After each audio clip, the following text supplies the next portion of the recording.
After 150 years, baseball has more than earned its title of America's favorite pastime. Giants among men, scrappy underdogs, thrilling victories, crushing defeats. Baseball's stories rival the greatest comics. And just like superheroes, every baseball player has a defining arc, often just as grand and awe-inspiring. A mythic quest to become a champion, a legendary hero looking for redemption, rivalry, renewal, and even a little revenge.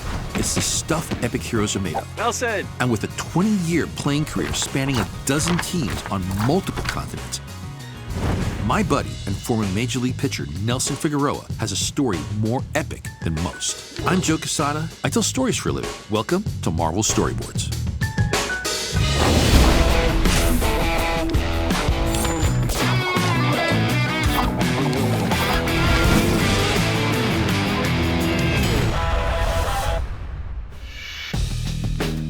You may know it best for its beaches and world-famous hot dogs, but for Nelson, Coney Island's home.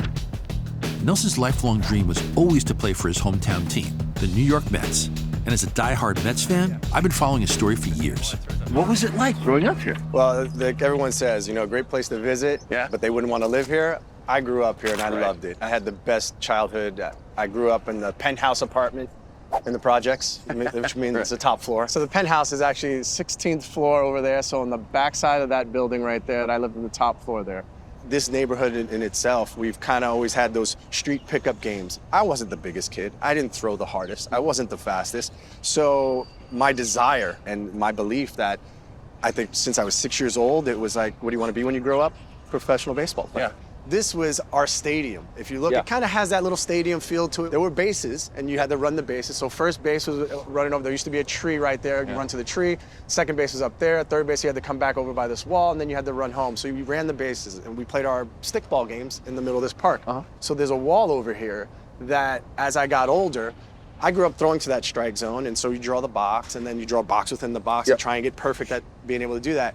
Well, when I got older and nobody wanted to play catch with me anymore, I used to come down and throw against the wall with the hard ball and wind up breaking like little pieces of the wall, and then the housing authority told me I was not allowed to do that anymore. That wall right there. That's what we used to throw up against there, and so that to me was where kind of I honed my craft, and it was one of the times that you start realizing, okay, I am a little different. I throw the ball really hard for a kid my size. And then from there, of course, you go to high school, college, and then major leagues. You also have a great love for comics and comic books. Yes. Where did that start? Did it start here as well? Oh, yeah. It started here because my uncle lived with us when I was growing up. Fridays were paydays, and he'd come home with that brown paper bag with comics in it. And I remember getting into comics with him and just falling in love with comics.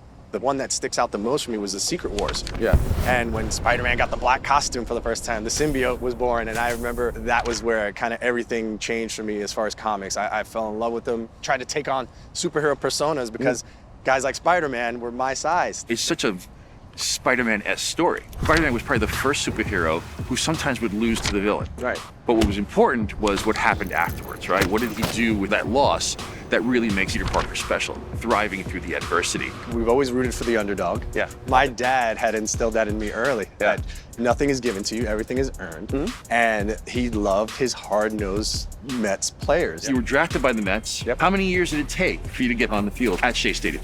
So I got drafted in 1995. I didn't step on the field as a Met at Shea Stadium until 2008. So that's 13 years. All right, Mr. Major Leaguer, let's say we go play some ball.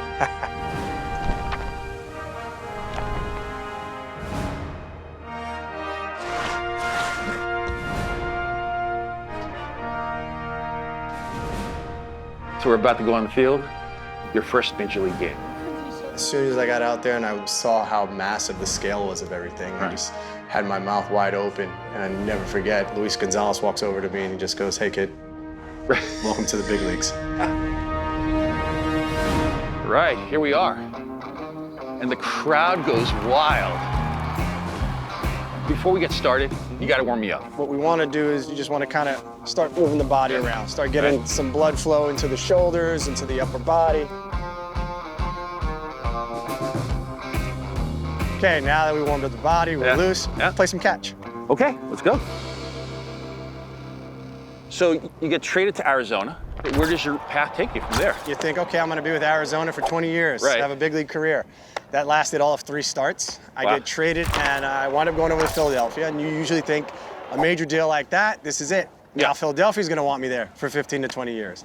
Well, that lasted all of 1 season. Milwaukee Brewers picked me up. So then I go from Philadelphia to Milwaukee. In that little span of a little bit over a year, I moved 8 times from minor leagues to the major leagues.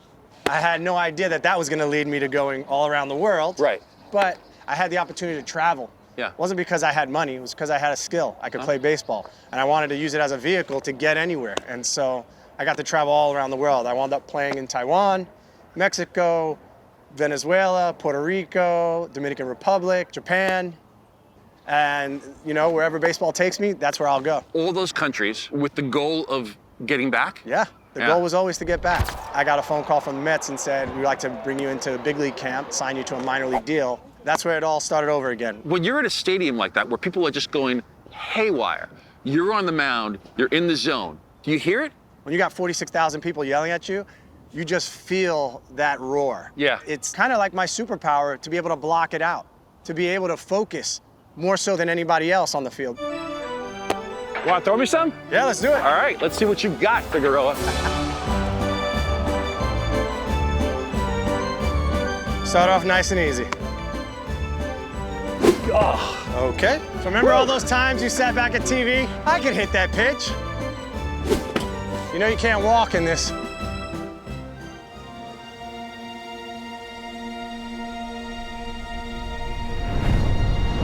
Oh! That's for real.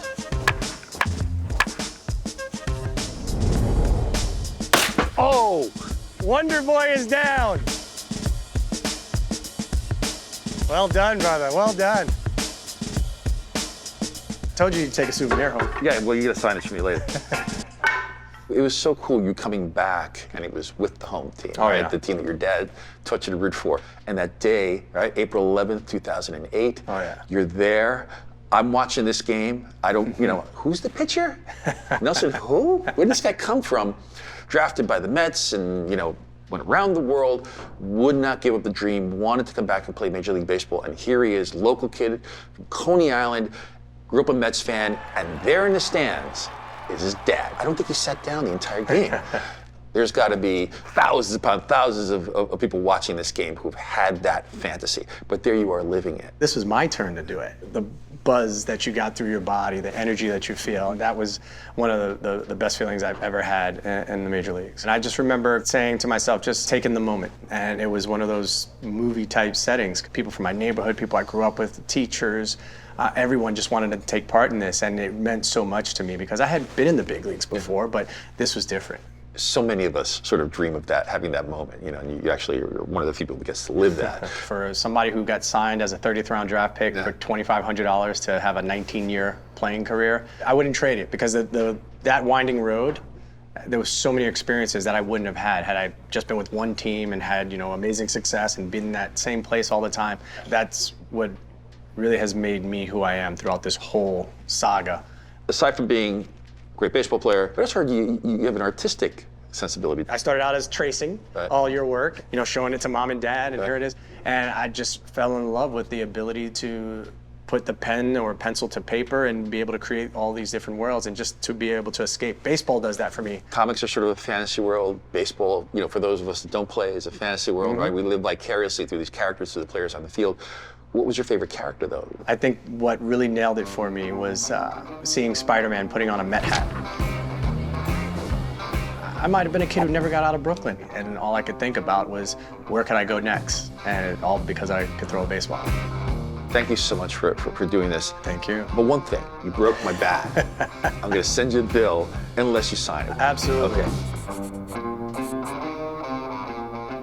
Okay, so spending the day with Nelson might be the closest I'll get to the majors. But at least I could say I got some solid hits off the first pitcher to throw a complete game shutout at Citi Field. And more importantly, Nelson reminded me that sometimes the best storytellers are the ones who have persevered to live their own dreams, inspiring us to go out and chase our own.